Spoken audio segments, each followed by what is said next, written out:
আমি আর কোন আনাজের জন্ম দিব না যে দেশে আনাজদের মূল্যায়ন হবে না, যে দেশে আনাজরা শহীদ হবার পরেও আনাসের বাবা মারা ভিখারির মতো রাস্তায় পড়ে থাকবে ব্যানার হাতে নিয়ে।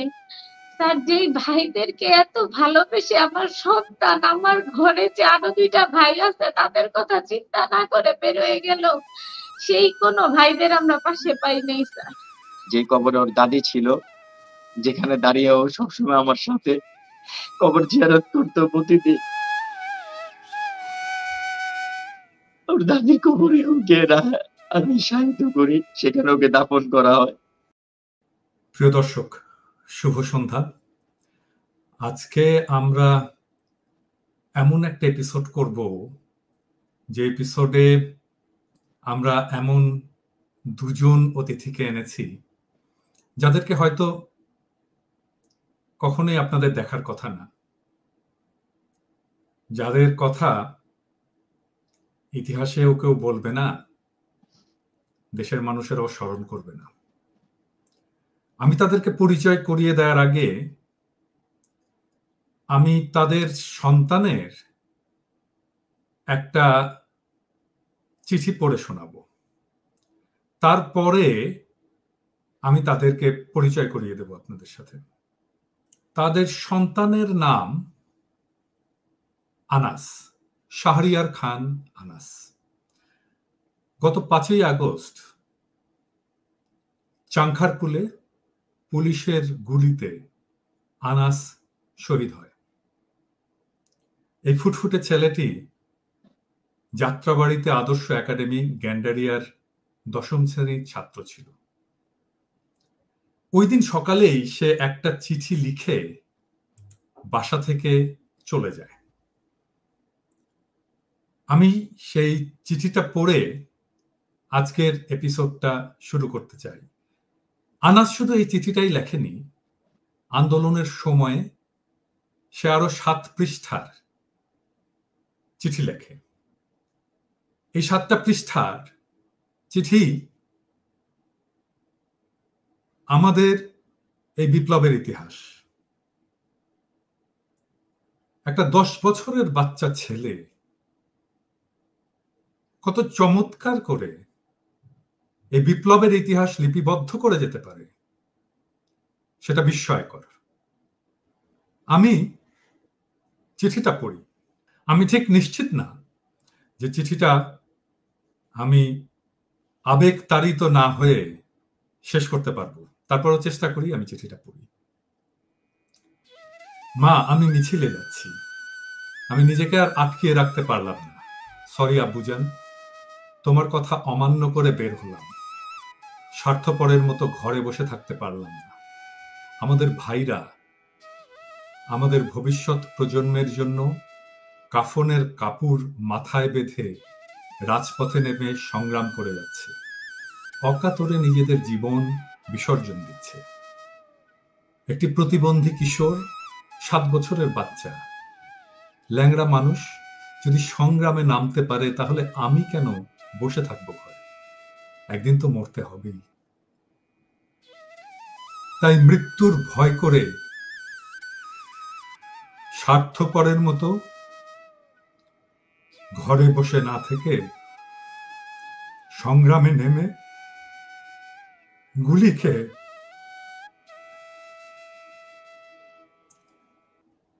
বীরের মতো মৃত্যুও অধিক শ্রেষ্ঠ।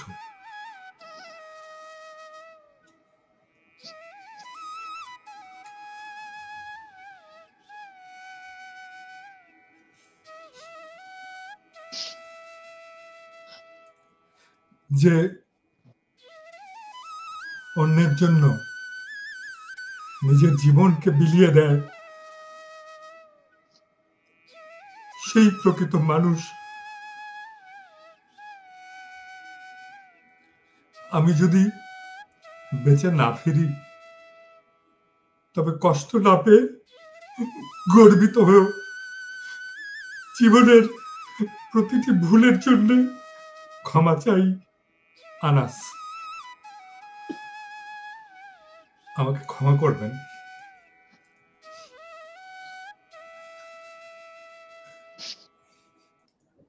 আমাদের এমন সন্তানেরা অকাতরে জীবন বিলিয়ে দিল।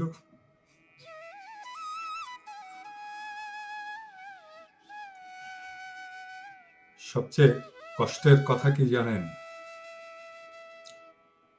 আমরা কয়জন আনাসের কথা জানি?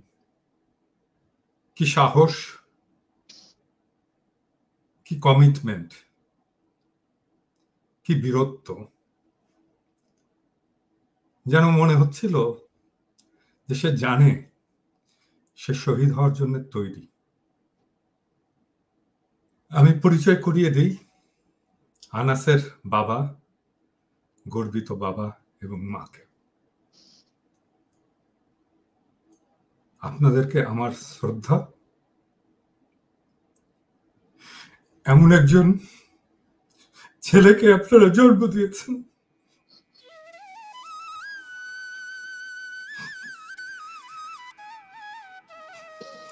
যার জন্য শুধু আপনারা না, সারা দেশবাসী একদিন গর্ব করবে। আনাসের বাবা পলাশ এবং আনাসের মা সানজিদা খান দীপ্তি, আপনাদের স্বাগতম। আমি দুঃখিত, খুবই আবেগ তাড়িত হয়ে গেছিলাম চিঠিটা পড়তে। যে কেউ হবে, শুধু আমি না। আমরা আজকে আনাস সম্পর্কে জানবো। আনাসের জন্ম কোথায়? ঢাকা জাহাঙ্গীরনগর হসপিটালে। তার শৈশবটা কেটেছে যাত্রাবাড়িতে, তাহলে ক্যান্ডারিয়াতে। ক্যান্ডারিয়াতে। আনাস স্কুলে পড়াশোনা করতো। ওর আমরা খাতার মধ্যে দেখলাম ও কেমিস্ট্রির কিছু ইকুয়েশন লিখেছিল। লেখাপড়া কেমন ছিল আনাস? আলহামদুলিল্লাহ ভালো ছিল। পলাশ, আপনি কি করেন? স্যার আমি বিজনেস করি, তো বিজনেস একটু সমস্যা চলছে। আপনাদের দেশের বাড়ি কোথায়? আমাদের দেশের বাড়ি স্যার বিক্রমপুর। দীপ্তিরও দেশের বাড়ি বিক্রমপুরে। জি স্যার। আচ্ছা, আনাসের জীবনের এমন কোনো ঘটনা আছে যেটা আপনাদের মনে পড়ে এখন? আনাস এরকম করতো, কথা বলতো? নিশ্চয়ই পড়ে, অবশ্যই পড়ে, কিন্তু কখনো দেখে মনে হতো যে ওর ভেতরে এরকম একটা আগুন আছে? তার আমাদের জীবনের ওর এই নিয়ে একটা স্মরণীয় ঘটনা, সেটা হচ্ছে ওর পরীক্ষার সময় ছিল, ক্লাস 5-এ পড়ে তখন। তো পরীক্ষার সময় ছিল, ও অনেক রাত পর্যন্ত পড়ছে। তো পড়ার পর আমরা বলতেছি, আমরা বিরক্ত হয়ে যাচ্ছিলাম যে তুমি রেখে দাও, 3টা বাজে, কত রাত পর্যন্ত পড়বা, তো রেখে দাও, আর পড়ার দরকার নাই। পরে সে বলতেছে না মা আমি শেষ করি, তারপর ওর জন্য আমরাও ঘুমাইতে পারছিলাম না। পরে আমরা ওর পড়া শেষ হইলো, পরে আমরা ঘুমাইলাম। সে স্কুলে সকালে যথা টাইম স্কুলে গেল, পরীক্ষা দিল, পরীক্ষা দিয়ে আসলো। আসার পরে এসে সে ঘুমাইলো। ঘুমানোর পরে ওর বাবা, আমি বাসায় ছিলাম না, ওর বাবা বের হয়েছিল। তা আমাদের গেট লক সিস্টেম, লক করে ওর বাবা বেরিয়ে গেছে। তো এখন তারপর যখন ওর বাবা ঘরে ফিরছে, ওর বাবা ভাবছে যে নক করলে তো গেট খুলে দিবে, তো সে গেট খুলে না। অনেক নক করা হচ্ছে, অনেক নক করা হচ্ছে, সে গেট খুলে না। পরে ওর বাবা ওর নানাকে কল দিল, আমি বাইরে ছিলাম, আমাকে জানায় নাই। কল দিল যে আপু আপনি একটু আসেন, এরকম আনাস তো ভিতরে, ঘরের ভিতরে, আনাস তো গেট খুলছে না। পরে ওর নানা আসলো, এসে আমরা ভাড়া থাকি, আমাদের বাড়িওয়ালাকেও ডাকা হইলো, আসলো। আসার পরে তারা সবাই গেট পিটায় ভেঙে ফেললো, ভেঙে তারপর ঘরে ঢুকলো। ঢুকার পরে যে দেখি ছেলে আমার ঘুমাচ্ছে। আরে আলহামদুলিল্লাহ। আরে মানে সে তার পড়া শেষ করে তারপর পরীক্ষা দিল, তারপর সে এমন ভাবে ঘুমাইছে যে আমরা তো পুরা ভয় পেয়ে গেছি যে ছেলের আমার কি হয়েছে। এত মানে গেট পিটায় ভেঙে ঘরে ঢুকা হয়েছে, সে ঘরে ঢুকার পরে দেখা যাচ্ছে যে সে ঘুমাচ্ছে। সে কতটা ক্লান্ত, সে তার যে পড়ার, লেখাপড়া করতে করতে করতে জি, করতে ক্লান্ত হয়ে গেছে। জি, তারপর আর একটু পরে তারপর পরীক্ষা দেওয়ার পরে সে ঘুমাইছে যে গেট ভেঙে ফেলা হয়েছে, কিন্তু আমরা সবাই ভয় পেয়ে গেছি যে তাহলে কি আনাসের কিছু হইলো, কারেন্ট শর্ট খাইলো কিনা বা কোনো সমস্যা হলো কিনা। তো পরে বে- আমরা ঘরে ঢুকারও প্রায় মনে হয় 30-40 মিনিট পরে সে ঘুম থেকে উঠছে। সে জানেই না যে গেট ভাঙা হয়েছে বা এমন কিছু হয়েছে। তো এটা আনাসের আনাসকে নিয়ে আমাদের জীবনের একটা স্মরণীয় ঘটনা, যে কতখানি ক্লান্ত ছিল ছেলে আমার, যে সে তার পড়া শেষ না করে ঘুমায় নাই। তার পড়া শেষ করে স্কুলে গেল, পরীক্ষা দিল, আসলো, তারপর যে ঘুমাইলো, মানে সে রিল্যাক্স, সে তার কাজ শেষ করে আসছে, করে এসে ঘুমাইলো। তো ঘুমানোর পরে তাকে আর মানে জাগানো যায় নাই, এত ক্লান্ত সে, যে গেট ভেঙে ফেলছি আমরা, ঢুকছি কিন্তু সে উঠে নাই। তো এইটা একটা স্মরণীয় ঘটনা স্যার। আনাসের মৃত্যু সংবাদটা কিভাবে পেলেন আপনারা? আমি জানি এটা বলতে আপনাদের খুব কষ্ট হবে, বাট এটা দর্শকদের জন্য জানা দরকার, রেকর্ড হিসেবেও থাকা দরকার। আনাস তো আন্দোলনে যাবে কয়েকদিন ধরেই আমাদের খুব বলতেছিল, আমিও যাওয়ার জন্য তৈরি ছিলাম। তো ওর বাবা অনুমতি ছিল না, ওর বাবার অনুমতি ছিল না, ওর বাবা বলতে মানে অনুমতি দিচ্ছে না, শুধু আমাদের আশা দিত যে যাবো, আমরা সবাই যাব, একটু ওয়েট করো, দেখি কি হয়, সামনে কি হয়। তো এরকম এই জন্য আমাদের অনুমতি দিচ্ছিল না বের হওয়ার। তো যেদিন লং মার্চ টু ঢাকা ডাক দিল সমন্বয়করা, তো সেদিন আমরা মা ছেলে আমাদের এই গত মানে 1লা আগস্ট থেকেই আমাদের টিভিতে নিউজ চলতো খালি এগুলা নিয়ে। আমরা ইউটিউবে বেশি দেখতাম, কারণ তখন তো নিউজে তেমন কিছু দেখাইতো না টিভিতে। তো ইউটিউবে লাইভ গুলা দেখতাম। তো ওগুলা দেখে 4 তারিখ রাত্রে জানলাম যে এরকম লং মার্চ টু ঢাকার একটা ডাক দেওয়া হয়েছে। প্রত্যেক পরিবার থেকে, ঢাকার বাইরে যারা থাকে সমন্বয়করা বললো প্রত্যেক পরিবার থেকে একজন হলেও আসতে। তো আমরা মা ছেলে এটা নিয়ে খুব বলাবলি করছিলাম। তো রাতের প্রায় 2:30-3টা, তখন ওর বাবা, আমরা একটা লাইভ দেখছিলাম যে শহীদ মিনারে আপনার হচ্ছে, শহীদ মিনারে আপনার অনেক মানুষ জমায়েত আছে। তো ও তখনও বলছিল যে মা চলো আমরা এখন যাই, এখন যাই। পরে আমি বলতেছি, ওর বাবা বলতেছে যে মা কিভাবে যাব, আমরা বাবা এখন কিভাবে যাব এত রাতে, আর যেহেতু কারফিউ চলতেছে এখন তো আমাদের সেনাবাহিনীরা ওইখানে জমায়েত মানুষ হইতেই দিবে না। তো এটা হয়তো বা ফেক নিউজ, অনেকে এই ভিডিও ছাড়ে না এরকম কিছু। তো ওর খুব মন খারাপ হইলো, মন খারাপ হওয়ার পর ও যে শুয়ে পড়লো। শুয়ে পড়ার পর তারপর পরদিন সকালে, খুব সকালে সে উঠছে, প্রথমে সকালে আমার সাথে দেখা হয়েছে, আমি তখন দেখলাম যে সে মুখ ধুচ্ছে। তো পরে আমাকে আর কিছু বললো না যে আমি কোথাও বাইরে যাবো, আর ওই সময়টাতে তো স্কুলও বন্ধ ছিল, কোচিং ও বন্ধ ছিল, ঘরেই থাকার কথা। তো মুখ ধুচ্ছে। পরে আমি ভাবলাম যে প্রতিদিন যেটা করে, যে স্কুলের পরে সে সরি মানে সকালবেলা ঘুম থেকে উঠে মুখ ধুয়ে ধুয়ে সে 2টা বিস্কিট খায়, খেয়ে পড়তে বসে। তো সেদিনও তাই হবে, ব্যতিক্রম কিছু হবে না এরকম। তো পরে আমি প্রায় ওকে দেখলাম, তো আমি ভাবলাম যে সে পড়তে বসবে, তো আমি প্রায় তখন বাজে হয়তো 9:30 কি 9:45, 10টা, যাই হোক এরকম একটা টাইম হবে, আমি এক্স্যাক্টলি বলতে পারছি না। তো পরে ও আমাদের প্রত্যেকদিন সকালে নাস্তাটা ও এনে দিত। তো নাস্তাটা আনার জন্য ওর ভাইকে আমি বললাম যে ভাইয়াকে ডাকো, নাস্তা আনতে যাও ভাইয়ার সাথে। পরে ও গিয়ে দেখে ওর রুমে ও নাই।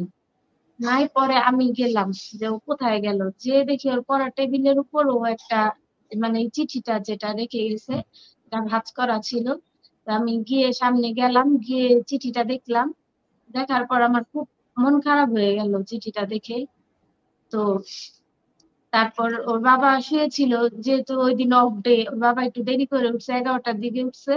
পরে ওর বাবা উঠে বলতেছে যে আনাস কোথায়। পরে আমি বললাম যে আনাস তো এরকম মিছিলে গেছে, তো উম এরকম একটা চিঠি লিখে গেছে, আমাকেও বলে যায় নাই, এরকম একটা চিঠি লিখে গেছে। তো তখন আর ওর বাবা সেই চিঠিটা আর পড়ে নাই। তো ওর বাবা চিঠিটা রাখলো, আমাদের ঘরের একটা আল্লাহর কালামের পাশে চিঠিটা রাখলো, বললো যে ঠিক আছে, গেছে যখন আল্লাহ হেফাজত করবে। ওর বাবা রাগ হইলো না, দেখলাম যে মানে স্বাভাবিক। রাগ হইলো না যে ছেলে না বলে কেন বের হইলো বা কিছু, এরকম কিছু না।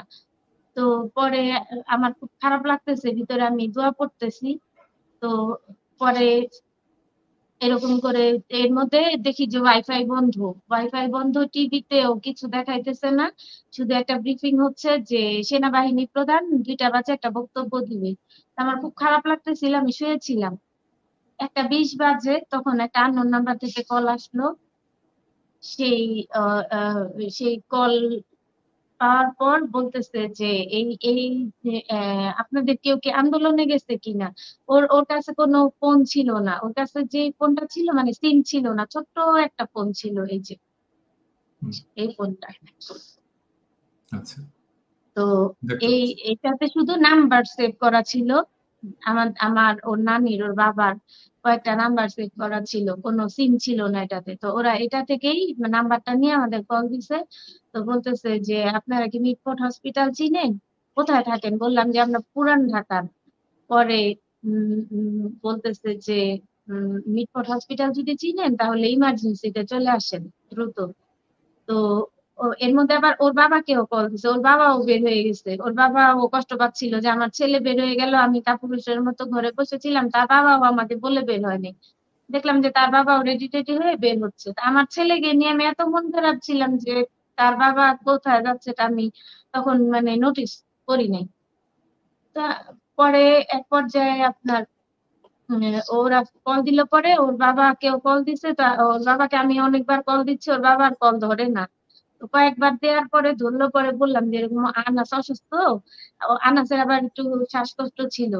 তা আমি ভাবছি যে টিয়ার সেল এগুলাতে তো আমরা কখনো পরিচিত নেই, এগুলার সাথে হয়তো ওই গ্যাস ট্যাসে ও অসুস্থ হয়ে গেছে। পরে এটা ভেবে পরে আমি ওর বাবাকে বললাম যে চলো তাড়াতাড়ি যাইতে হবে হসপিটালে। ওর বাবা বলতেছে ঠিক আছে তুমি আসো, আমার তো আরো ছোট 2টা বাচ্চা আছে, বলতেছে যে ওদেরকে নানির বাসায় দাও, আমি আসতেছি। পরে ওই তাই করলাম, ওদেরকে নানির বাসায় দিলাম, কাছাকাছি বাসা আমাদের। তো দিয়ে ওর বাবা আবার রিক্সা নিয়ে আসলো। পরে আমরা হসপিটালে গেলাম। হসপিটালে তো আর তাদের আমরা চিনি না, তো চিনি না। পরে তারা ফোনে যোগাযোগ করতেছি যে আপনারা কোথায়। পরে তারা বলতেছে যে আমরা এখানে, হাত দেখাইলো। পরে একটু তুমি বলো। তারপরে? তারপরে তারা ইমার্জেন্সিতে ছিল। তো আমি, তারপর আনাসের মা, আমার শ্বশুর, 3জন আমরা ওখানে যাই।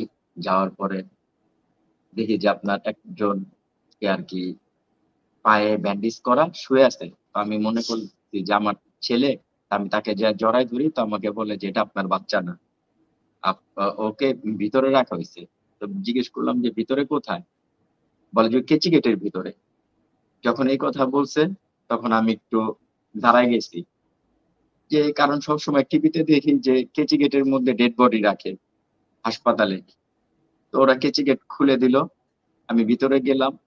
যাওয়ার পর ওর বুকে আমি কান দিলাম, কানটা দিয়ে দেখি যে হার্ট বিট চলে কিনা, দেখি যে সেটা চলে না। তারপর আমি ওর পালসটা ধরলাম, চেক করলাম, সেটাও চলে না। নাক দিয়ে রক্ত বের হচ্ছে, ফ্লোর একদম রক্তে ভরে গেছে, শরীর একদম গরম। এর মধ্যে হাসপাতাল কর্তৃপক্ষ যারা ছিল বলতেছে যে বের হন, বডি নিয়ে বের হন, বের হন। তো ওই ছেলেরা বলতেছে যে একটা অ্যাম্বুলেন্সের ব্যবস্থা করেন বা একটা সিএনজি দেখেন পান কিনা। তো আমি হাসপাতাল থেকে বাইরে আসছি, কিছুই নেই, রাস্তায় ছুটাছুটি করতেছি। একটা রিক্সাওয়ালাকে বলার পরে সে রাজি হয়। তো আমি রিক্সা নিয়ে হাসপাতালের গেটে গিয়ে দেখি যে ওরা স্ট্রেচারে অলরেডি হাসপাতাল থেকে ওকে বের করে রাখছে বাইরে, হাসপাতালের বাইরে। এটা হলো সেন্ট সলিমুল্লাহ মিটফোর্ড হাসপাতাল এটা। হুম, তো পরে সেখান থেকে আমরা রিক্সার মধ্যে তুলি, রক্ত পড়তেছে, অঝরঝরে রক্ত, সারা কোথায় রাস্তা গুলি ভরে লাগছিল? রক্ত।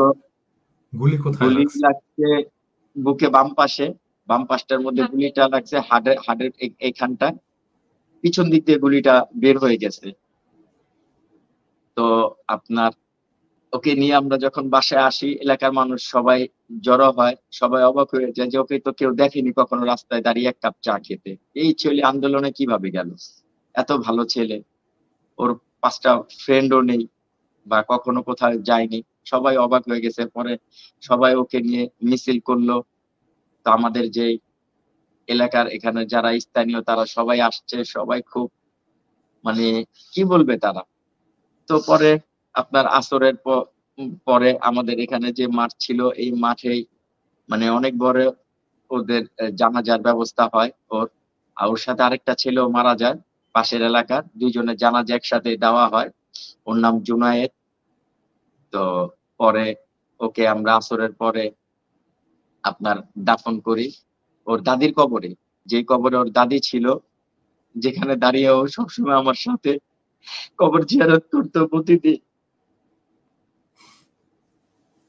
ওর দাদির কবরে ওকে আমি শায়িত করি। সেখানে ওকে দাফন করা হয়।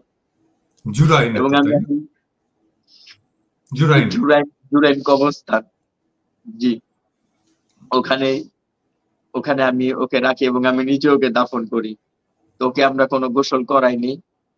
ওকে যেভাবে আমরা আনছি এভাবে দাফন করি, যে শহীদদের গোসল দেওয়া লাগে না। সব এলাকার লোকজন, তারপর আরো যারা মসজিদের আপনার ইমাম খাদেম সাহেব আছে তারাও বলছে যে শহীদদের গোসল লাগে না, আপনি চাইলে এইভাবেও দিতে পারেন, আবার চাইলে গোসলও দিতে পারেন। তার জন্য ও সকালবেলা যেহেতু বাসা থেকে গোসল করে খুব সুন্দর করে বের হয়েছে, তাই আর আমি আর ওর গোসল দেই নাই। আমার শ্বশুরও নিষেধ করছে যে গোসল দিব না, তার জন্য আমরা ওকে এইভাবে দাফন করছি। আচ্ছা, আপনারা কি বাসায় রাজনীতির আলাপ করতেন ওর সামনে? স্যার আমরা রাজনীতি নিয়ে মানে রাজনীতির বিষয়ে আমাদের তেমন কোনো ইয়া ছিল না, কিন্তু যখন কোটা আন্দোলন শুরু হয় তখন আমরা এত উদ্বিগ্ন ছিলাম না। কিন্তু যখন মানুষগুলা মারা শুরু হইলো, মানে নিরস্ত্র মানুষের উপর এইভাবে গুলি চালানো হইলো, তখন থেকে আমরা খুব কষ্ট পাচ্ছিলাম। আমাদের এই আন্দোলনে যোগদান করতে চাওয়ার যে ইচ্ছাটা জাগলো সেটা এই কারণে যে কোনো একটা স্বাধীন দেশে, আমার ছেলের লেখাগুলো দেখলে দেখবেন যে ও লিখে গেছে যে কোনো স্বাধীন দেশে তো এটা হয় না। আমার পুলিশ হচ্ছে জনগণের বন্ধু, সে বন্ধু যদি বন্ধু না হয়ে শত্রুর ভূমিকায় এভাবে সাধারণ জনগণের উপর গুলি চালায়, রক্তাক্ত করে, যে আমাদের নিরাপত্তা দিবে সেই আমাদের জন্য মানে হুমকি স্বরূপ হয়ে গেছে, সেই আমি জিনিসটাই আমরা ছিল স্যার। আমরা ওই চিঠিগুলো পড়বো, এবং এটা দর্শকদেরও জানা দরকার, দেখা দরকার যে একটা 10 বছরের ছেলে কি ম্যাচিউরিটি 16 নিয়ে, বছর। ক্লাস 10-এ পড়া ছেলে কি ম্যাচিউরিটি নিয়ে এই চিঠিগুলো লিখেছে, কি রাজনৈতিক পরিপক্কতা নিয়ে এই চিঠিগুলো লিখেছে। আপনারা কি, আপনাদের সাথে সরকার থেকে কেউ যোগাযোগ করেছে? স্যার আমার ছেলে চিঠিটাতে দেখবেন যে এটা পড়েছেনই তো আপনি, এখানে লেখা আছে যে আমার ভাইরা কাফনের কাপড় মাথায় বেঁধে রাজপথে নেমে সংগ্রাম করে যাচ্ছে।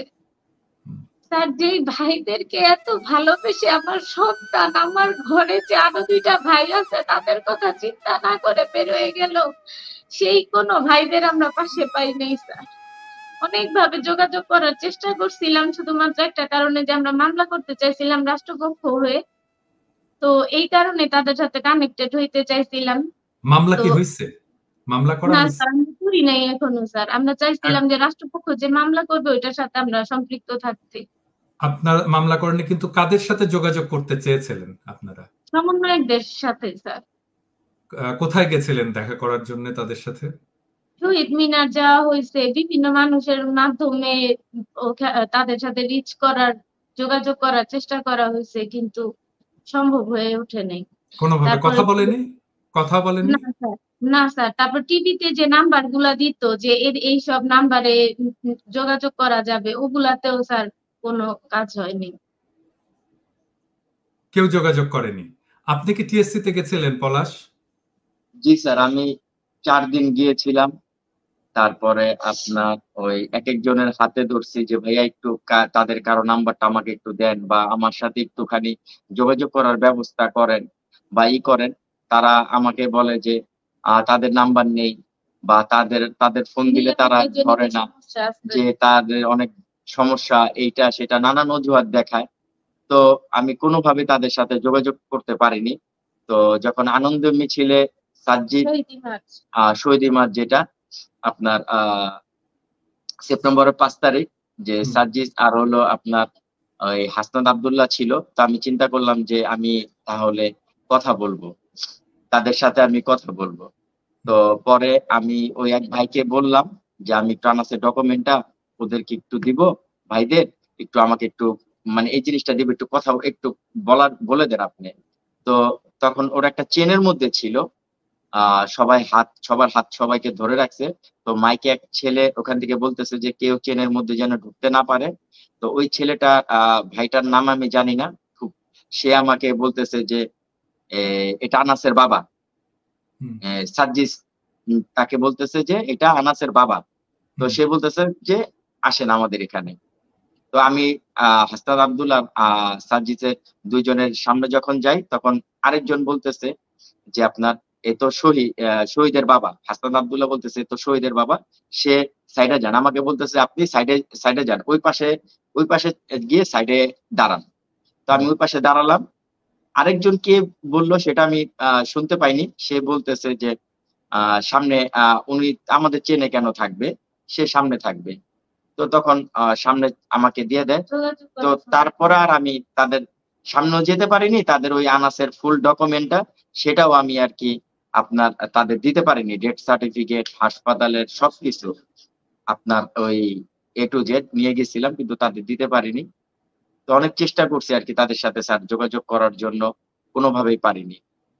আমরা আম নিশ্চয়ই সরকারকে বলবো এবং স্পেসিফিক্যালি আমি প্রফেসর ইউনূসকে বলবো যে আপনি নিজে কথা বলবেন শহীদ পরিবারের সঙ্গে। আপনি নিজে আপনার প্রতিনিধি পাঠাবেন এবং আনাসের চিঠিগুলো আমাদের জাতীয় সম্পদ। এই চিঠিগুলো সংরক্ষণের ব্যবস্থা করবেন। এই চিঠিগুলো যেন জাতীয় জাদুঘরে থাকে। আমি নিজে পরিকল্পনা নিয়েছি, আমি আমার পরবর্তী বই আমি লিখবো আনাসকে নিয়ে। সেই বইয়ের নায়ক হবে আনাস। আমি লেখা শুরু করব, আমার এই বইটা বেরোলেই আমি সেই বইয়ের কাজে হাত দেব। আনাসকে আমি সারা পৃথিবীতে পরিচয় করিয়ে দেব। এরকম একজন মহাকাব্যিক সংগ্রামের নায়ককে আমি সারা দুনিয়াতে পরিচয় করিয়ে দেব। এটা আমার শপথ। আমি এখন আপনাদেরকে পড়ে শোনাবো আনাসের সেই 7 পৃষ্ঠার চিঠি। আমি বলবো সমন্বয়কদেরকেও, কারণ সমন্বয়কদের সম্পর্কে 7ম পৃষ্ঠায় সে কিছু কথা লিখেছিল। আপনারা দেখবেন যে এই 7 পৃষ্ঠার চিঠিতে কি দারুণ পরিপক্কতায় সে বাংলাদেশের ফ্যাসিবাদকালীন সময়ের রাজনীতিকে সে লিখেছে। আমরা পড়া শুরু করি প্রথম পৃষ্ঠা থেকে। 1 নাম্বার পৃষ্ঠা থেকে আমরা পড়া শুরু করি। আজ 2024 সালে আমরা আমাদের জীবনের এমন এক পর্যায়ে এসে হাজির হয়েছি যেখানে নিজের দেশে আমরা নিজেরাই নিরাপদ না। স্বাধীন দেশ হলেও জাতি তার নিজের দেশেই স্বাধীনতা পাচ্ছে না। পৃথিবীতে হয়তো এমন আরেকটি দেশও নাই যেখানে জাতি তার নিজের দেশেই পরাধীন। সরকার তার অপকর্মের জোরে দেশের মানুষগুলোকে দমন করে রেখেছে। 2024 সালের চলমান এই শিক্ষার্থীদের কোটা সংস্কার আন্দোলনে সরকারের নির্দেশে পুলিশ, বিজিবি, র্যাব, ডিবি, সেনা সদস্য, আবার অন্যান্য দল, যুবলীগ, ছাত্রলীগ ইত্যাদি দল এই শিক্ষার্থীদের উপরে নির্বিচারে গুলি চালায়। তাদের উপরে ইটপাটকেল, রাবার বুলেট, গ্রেনেড, টিয়ারশেল ইত্যাদি অস্ত্র ব্যবহার করে হামলা চালানো হয়। হেলিকপ্টার থেকে তাদের উপরে গুলি করা হয়, টিয়ারশেল ছোড়া হয়। শত শত শিশু, কিশোর, তরুণ, যুব সমাজ নিহত হন। হাসপাতালগুলোর মর্গে রয়েছে লাশের বন্যা।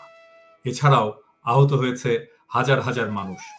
ঢাকার মেডিকেল কলেজ হাসপাতাল রোগীর চিকিৎসা দিতে ডাক্তারেরা হিমশিম খাচ্ছেন। অনেকেই চিরকালের জন্য পঙ্গু হয়ে গিয়েছে। শহীদদের মধ্যে আবু সাইদ, মুগ্ধ, এদের মৃত্যুগুলো মর্মান্তিক অনেক বেশি। আবু সাইদকে পুলিশ অকারণে গুলি করে মারে। শহীদ মুগ্ধ বেঁচে থাকা অবস্থায় আন্দোলনকারী শিক্ষার্থীদের জন্য পানি, খাবার বিতরণ করছিল। তখনই পুলিশ তাকে মাথায় গুলি করে হত্যা করে। এছাড়াও জানালা থেকে দেখার জন্য একটি শিশু বাইরে তাকালে পুলিশ ওই শিশুটিকে গুলি করে। গুলি তার চোখ দিয়ে ঢুকে মাথা ছেদ করে বেরিয়ে যায়। এমন অসংখ্য মানুষকে পুলিশ নিজেদের অপশক্তি ব্যবহার করে হত্যা করে। তবে সবচেয়ে বেশি কষ্টের হচ্ছে এই দায় সরকার নেবে না। সরকারের মতে পুলিশের গুলিতে ছাত্ররা মারা যায়নি, কোনো এক তৃতীয় পক্ষ, জামাত, শিবির, বিএনপি, তারা নাকি এসব করেছে। এছাড়াও বিভিন্ন যে নাশকতামূলক কার্যকলাপ করা হয়েছে, বিভিন্ন স্থাপনায় আগুন দেওয়া, ভাঙচুর ইত্যাদি তারাই করেছে বলে সরকার দাবি করে। সরকার নিজেই ছাত্রদের হত্যা করিয়ে আবার রাষ্ট্রীয় শোক পালন করে, মিলাদ মাহফিল করে।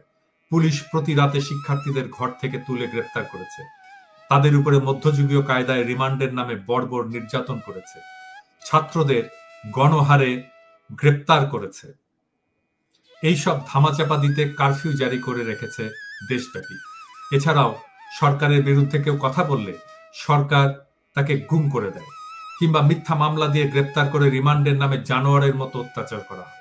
ডাকসুর সাবেক ভিপি নুরুল হক নূরকে মিথ্যা মামলায় গ্রেপ্তার করে তাকে রিমান্ডে অসহনীয় অত্যাচার করা হয়। এর একটি কারণ, তিনি সরকারের বিরুদ্ধে কথা বলেছিলেন। এছাড়াও ছাত্র আন্দোলনের 6 সমন্বয়কের মতের বিরুদ্ধে তাদের ডিবি অফিসে নিয়ে মৃত্যুর ভয় দেখিয়ে এই আন্দোলন প্রত্যাহার ঘোষণা দেওয়া হয় এবং তাদেরকে ডিবি হেফাজতের অধীনে রাখার নাম করে আটকে রাখা হয়। ছাত্ররা তো কোনো অন্যায় দাবি করেনি, তারা তাদের 8 দফা দাবি আদায়ের জন্য শান্তিপূর্ণ আন্দোলন করছিল। কিন্তু এই আন্দোলনকে একটি রক্তক্ষয়ী আন্দোলনে পরিণত করেছে সরকার। একটি জীবনের মূল্য কোটি কোটি টাকার চেয়েও অনেক ঊর্ধ্বে। সরকার কি পারবে একটি জীবনকেও ফিরিয়ে দিতে? আওয়ামী লীগ সরকার যে সময় থেকে এই দেশ চালাচ্ছে, তখন থেকেই এই দেশে দুর্নীতি, সন্ত্রাস, অন্যায়, অত্যাচার ইত্যাদি চলমান রয়েছে। সরকার নির্বাচন না করে টানা 3 বার সরকার নির্বাচিত হয়। আসলে যে নির্বাচন করা হয়েছে সবই একটি সাজানো নাটক। কেননা নির্বাচনে কাউকে ভোট দিতেই দেওয়া হয়নি, ভোট দিতে দেওয়া হয়নি জনগণকে। ভোট দিতে গেলে জানানো হয় আপনার ভোট হয়ে গেছে। এইভাবে বারে বারে দুর্নীতি করে সরকার ক্ষমতায় টিকে থাকছে, দেশটাকে শেষ করে দিচ্ছে। এই সরকারের পদত্যাগ ছাড়া দেশে শান্তি আসবে না। আজ আমরা কি পরাধীনতার অন্ধকারে ভুগছি? নিজের মতামত প্রকাশের কোনো সুযোগ নেই, নিজের অধিকারটা পর্যন্ত আমরা আদায় করতে পারি না। আজকের এই দিন দেখার জন্য লাখো শহীদেরা তাদের রক্তের বিনিময়ে এই দেশটাকে স্বাধীন করেছিল। এই প্রশ্নের জবাব আমি কার কাছে পাব তা আমার জানা নেই। সময় হয়েছে এখন এই পরাধীনতার অন্ধকার থেকে বেরিয়ে আসার, নিজের অধিকার আদায়ের সংগ্রাম করার। আমার তোমার একার দ্বারা কিছুই হবে না, আমাদের সবাইকে একত্রিত হতে হবে। 18 কোটি জনগণ প্রত্যেকের একত্রিত হয়ে সরকারের বিরুদ্ধে সংগ্রাম করব। আমাদের পূর্ব প্রজন্ম তাদের রক্তের বিনিময়ে দেশটাকে স্বাধীন করেছে। এবার আমাদের কর্তব্য, আমরা আবার দেশটাকে স্বাধীন করব। আমরা মনে রাখব এই দেশটা আমাদের দেশটা আমাদের গর্ব, দেশটা আমাদের অধিকার, প্রত্যেকের অধিকার।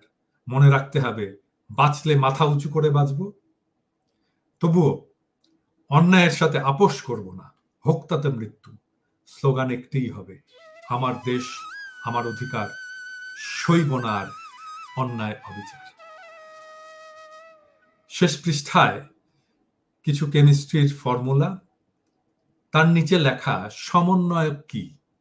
সমন্বয় কি? কোনো কিছু অবধারিত রাখাই সমন্বয়, আর যারা এটিতে নেতৃত্ব দেয় তারাই সমন্বয়ক। বৈষম্য বিরোধী ছাত্র আন্দোলনের সমন্বয়কেরা আপনাদের একজন শহীদের পিতার সাথে কথা বলার সময় হয় না, বারবার করে আপনাদের কাছে দেখা করতে যাচ্ছে বেচারা। আপনারা দেখা করেন না, কথা বলেন না। আপনারা রাষ্ট্র সংস্কার করবেন, কিসের রাষ্ট্র সংস্কার করবেন? এই ফ্যাসিবাদকে যারা হটালো বীরের মতো, আপনারা তো রক্ত দেননি, আপনার বাবা মা তো সন্তান হারায়নি, রক্ত দিয়েছে আনাসেরা, আনাসের মতো ছেলেরা। কি পরিষ্কার স্বচ্ছ রাজনৈতিক চিন্তা। আর তার বাবা মা আপনাদের সাথে দেখা পায় না। লজ্জা লাগে না আপনাদের? লজ্জা লাগে না নিজেদেরকে এই আন্দোলনের নেতা বলে দাবি করতে? সরকারে যারা আছেন, যারা উপদেষ্টা হয়েছেন এই শহীদদের রক্ত মারিয়ে, আপনাদের লজ্জা লাগে না? এইরকম একটা ছেলে যে চিঠি লেখে, যে জানে সে শহীদ হতে যাচ্ছে, সে শহীদ হয়, তার খোঁজ আপনারা জানেন না। ছি ছি, কি লজ্জা। আনাস আমাদের কাছে বীর হয়ে থাকবে সব সময়। আনাসকে আমরা মনে রাখবো, সারা দুনিয়া জানবে, এবং সারা দুনিয়া এটাও জানবে যে কি নিদারুণ অবহেলা আপনারা করেছিলেন। যাদের রক্তের উপর দিয়ে ক্ষমতার মসনদে আপনারা বসেছিলেন তাদেরকেই ভুলে গেছিলেন। আমরা এর হিসাব নেব, আমরা এর জবাব নেব। আপনারা কি দেশবাসীকে কিছু বলবেন? আমরা আমাদের অনুষ্ঠানের শেষ পর্যায়ে চলে এসেছি। দেশবাসীকে পলাশ এবং দীপ্তি দুজনেই কিছু বলেন। শহীদদের স্মরণে স্মরণ সভার আয়োজন করে শহীদদের বাবা মারা বসে থাকে রাস্তায়, আর আয়োজকরা বসে থাকে চেয়ারে। এটা আমাদের দেশ। এই দেশে আমি আর কোনো বীরের জন্ম দেব না স্যার।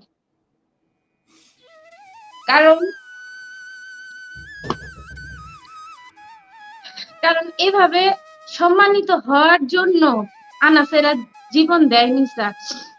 আমি এদেশে আর কোনো আনাসের জন্ম দিব না।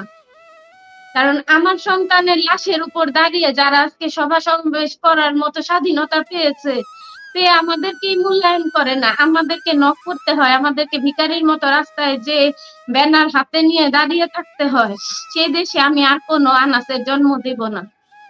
যদি আমার অ্যাবিলিটি নাই স্যার, যদি আমার অ্যাবিলিটি থাকতো তাহলে আমি এদেশেই থাকতাম না। যে দেশের জন্য আমার সন্তান জীবন দিছে, যে দেশের জন্য আমার সন্তান আমি মা সন্তান হারা হয়েছি, সে দেশে আমি আর কোনো আনাসের জন্ম দিব না। আমি আর কখনো আমার দুই সন্তানকে দেশ প্রেম শিখাবো না স্যার। এবারের আন্দোলনে তো আমি আমার সন্তানের সাথে রাস্তায় নামতে চাইছি, আমার স্বামীর অনুমতি ছিল না। আমি একজন মুসলমান ঘরের মেয়ে, স্বামীর অনুমতি ছাড়া বের হওয়া আমার জন্য সম্ভব ছিল না, আমি বের হতে পারি নাই। কিন্তু আমি আমার সন্তানকে দেশপ্রেম শিখাইছি, কিন্তু আমি আমার বাকি দুই সন্তানকে দেশপ্রেম শিখাবো না স্যার। আমি আর কোন আনাসের জন্ম দিব না যে দেশে আনাসদের মূল্যায়ন হবে না, যে দেশে আনাসরা শহীদ হবার পরেও আনাসের বাবা মারা ভিখারির মতো রাস্তায় পড়ে থাকবে ব্যানার হাতে নিয়ে। এদেশে যে দেশ তার সম্পত্তিকে মূল্যায়ন করতে না জানে, সে দেশে আর কোনো আনাসের জন্ম হবে না স্যার। আমার সন্তান একজন দেশপ্রেমিক ছিলেন নিঃসন্দেহে। কোন রাজনৈতিক দলের সাথে আমাদের কোনো সম্পৃক্ততা নাই, কোনো রাজনৈতিক দলের জন্য আমরা কাজ করি নাই। আমার সন্তানের আত্মত্যাগ যদি দেশের মানুষ মনে রাখে, এটাই আমার দেশের কাছে চাওয়া। আরেকটা চাওয়া স্যার, যে চিকিৎসা ব্যবস্থা আমাদের দেশের, এরা মানুষকে মানুষ হিসাবে, যারা ডাক্তার বা হসপিটালের কর্তৃপক্ষ, এরা যখন এদের কাছে একটা মুমূর্ষু রোগী যায় স্যার, এরা মানুষকে মানুষ হিসাবে ট্রিট করে না। এটা যে একটা জীবন, সর্বোচ্চ প্রায়োরিটি, যেটা আমার সন্তান বলে গেছে যে একটা জীবন কোটি টাকার চেয়েও ঊর্ধ্বে। কেউ কি পারবে একটা জীবন ফিরাই দিতে? সেই জীবনটা যখন মুমূর্ষু অবস্থায় হসপিটালে পৌঁছায়, তার সাথে যে অমানবিক আচরণ গুলা করা হয়, তার যে মৌলিক চাহিদা থাকে যে চিকিৎসা পাবার, সেই চিকিৎসা না দিয়ে তাকে ফেলে রাখা হয়। এটা বললা যে পুলিশ কেস, পুলিশ আসুক, এটা আমরা এখন ধরবো না, এটা না স্যার। এই আমাদের দেশের চিকিৎসা ব্যবস্থাটাকে এমন ভাবে তৈরি করে দিতে হবে, যখন একটা প্রাণ আপনার কাছে মুমূর্ষু অবস্থায় পৌঁছাবে, সর্বোচ্চ প্রায়োরিটি হবে সেই প্রাণ। যেন আমার মতো কোনো মা এটা না ভাবে যে আমার সন্তানটা যদি চিকিৎসা পাইতো তাইলে হয়তো বেঁচে যাইতো। সে যেভাবেই হোক, কারো দ্বারা আহত, কারো দ্বারা ক্ষতিগ্রস্ত হোক, বা অ্যাক্সিডেন্টাল কেস হোক, বা অন্যভাবে অসুস্থ হয়ে তাদের কাছে পৌঁছাক, একটা জীবনকে সর্বোচ্চ প্রায়োরিটি দিতে হবে। আমাদের চিকিৎসা ব্যবস্থাটাকে এইভাবে আমাদের দেশের সরকার তৈরি করে দেয় যেন কোনো আনাসরা, পৃথিবীর বাংলাদেশের কোনো মানুষ চিকিৎসার অভাবে, কোনো মা জানি এই হাহাকার নিয়ে না মারা যায় যে আমার সন্তানটা হয়তো চিকিৎসা পাইলে বেঁচে যাইতো, বা আমার সন্তানটাকে আর একটু মূল্যায়ন করা উচিত ছিল। আমার সন্তান দেশের জন্য শহীদ, সেই শহীদকে হসপিটালে রাখা হয় না, বের করে দেয়া হয়, নিয়ে যান নিয়ে যান। আমি কিসে করে নিয়ে যাব স্যার? আমি তো অনেক বড় লোক না, আমি তো অ্যাম্বুলেন্স বা গাড়িতে করে যাই নাই। আমি আমার সন্তানকে অটো রিক্সায় দুই হাতে কোলে করে আমার সন্তানের লাশ দিয়ে ঘরে ফিরছি। কতটা মানে অসহায়ত্ব একটা মায়ের, এটা আপনাদের ওই মুহূর্তটা আমি বুঝাইতে পারবো না স্যার। আল্লাহ জানি পৃথিবীতে কোনো মাকে এরকম দৃশ্য না দেখায়। তো এই অসহায়ত্ব গুলা যে তো যারা তৈরি করে তাদেরও তো সন্তান আছে। এটাই বলবো যে যখন আপনাদের কাছে একটা প্রাণ যাবে তাকে সর্বোচ্চ মূল্যায়ন করবেন। আর যদি মূল্যায়ন না করেন এই দেশে আর কখনো দেশপ্রেমিক জন্ম হবে না, কখনো আনাসরা জন্ম হবে না, কখনো আনাসের মা বাবা রাস্তায় যে ভিখারির মতো দাঁড়াই থাকবে না, তাতে সন্তান হারায়। আমি অন্তত আমার সন্তানদের আর দেশপ্রেম শিখাবো না যেখানে আমার শহীদ সন্তানকে মূল্যায়ন করা হয় নাই যে দেশে। আজকে ৪৫ দিন চলে স্যার। পলাশ কিছু বলবেন?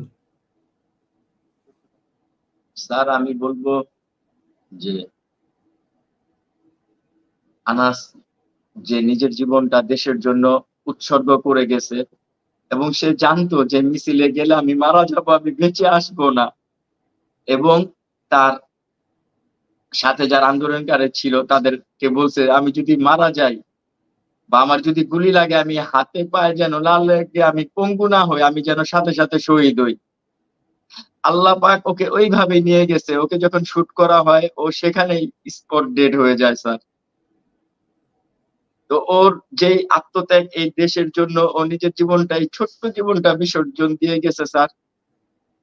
তো এই রক্তের সাথে যেন বেইমানি না হয়, এবং আমাদের এলাকার যারা মানে স্থানীয় এখানকার বাসিন্দার যারা আছে, দীননাথ সেন রোড যেটা পুরান ঢাকা গ্যান্ডারিয়া বলে, এই দীননাথ সেন রোডটা আপনার শহীদ আনাস সড়ক নামে নামকরণ করা হয়েছে।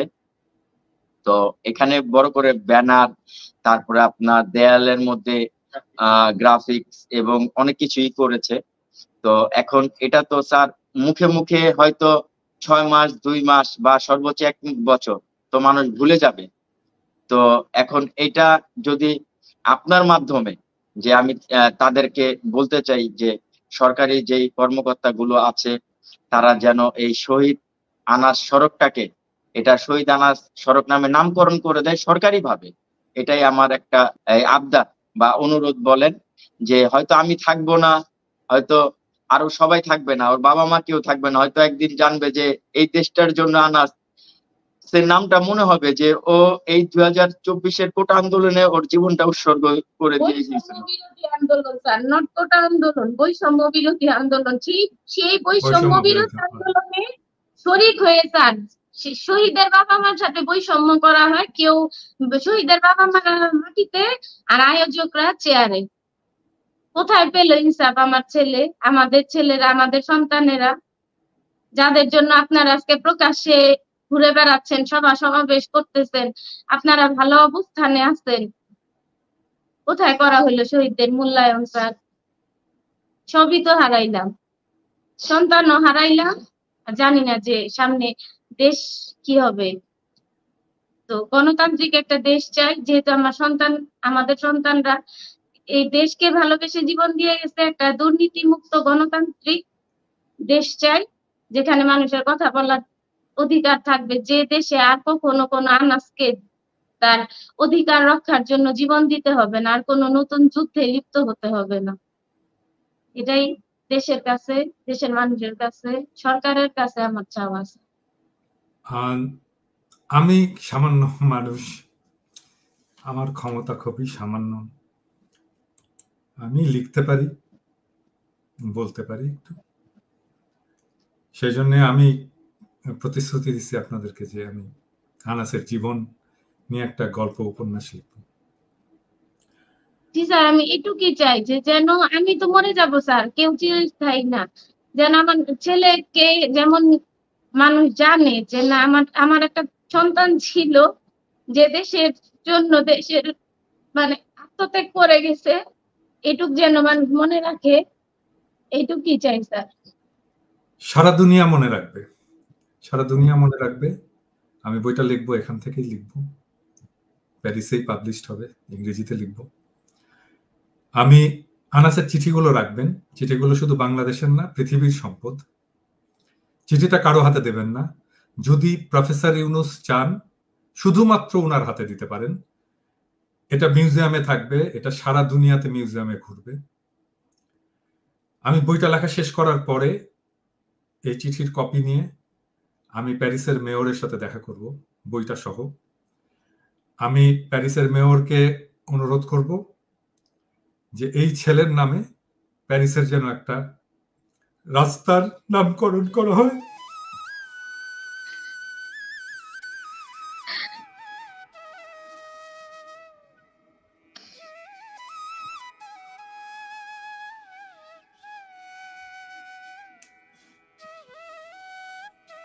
আপনারা দোয়া করবেন